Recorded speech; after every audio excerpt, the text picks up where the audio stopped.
अस्सलाम वालेकुम दोस्तों, कैसे हो। मुझे उम्मीद है कि आप सभी सही होंगे। आज जो हम बात करने वाले हैं काफ़ी ज़्यादा इंपॉर्टेंट जानकारी निकल के आ रही है, उसके हवाले से बात करेंगे। गिरफ्तारी, चेकिंग और भी सिविल आईडी कार्ड के हवाले से। सबसे पहले खबर की तरफ बढ़ते हैं। जो बड़ी खबर आ रही है निकल के, कुछ लोगों को पकड़ा गया है, जिसमें कि कार बाइक वगैरह पकड़ गई हैं, कुछ लोग पकड़े गए हैं। और इसमें जो है बहुत सारे ऐसे लोग हैं जो कि रेसिडेंसी का उल्लंघन कर रहे थे, ऐसे लोग भी पकड़े गए हैं।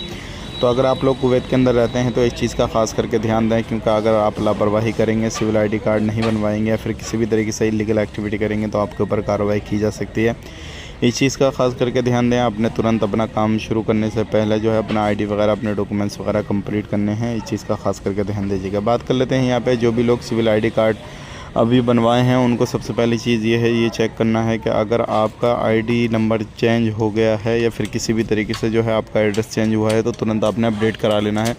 क्योंकि बहुत सारे लोग जो हैं ऐसे हैं जिनके अपडेट एड्रेस हुए हैं लेकिन उन्होंने उस चीज़ पर ध्यान नहीं दिया है, तो ऐसे लोगों को परेशानी आ सकती है। 361 लोग ऐसे हैं जिनकी बिल्डिंगें टूट गई हैं और उन्होंने अभी एड्रेस चेंज नहीं कराए हैं, तो ऐसे लोगों को तुरंत अपना एड्रेस चेंज कराना चाहिए, अपना सिविल आईडी कार्ड दोबारा से बनवाना चाहिए। इस चीज़ का खास करके ध्यान दीजिएगा।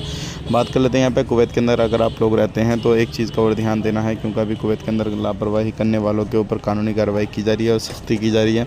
अगर आप किसी भी तरीके से कोई भी लापरवाही करते हैं तो हो सकता है आपको कुवैत से तुरंत रिपोर्ट कर दिया जाए या फिर आपको कभी भी हमेशा के लिए ब्लैक लिस्ट कर दिया जाए। तो आज के लिए इतने मिलेंगे इस नए वीडियो में।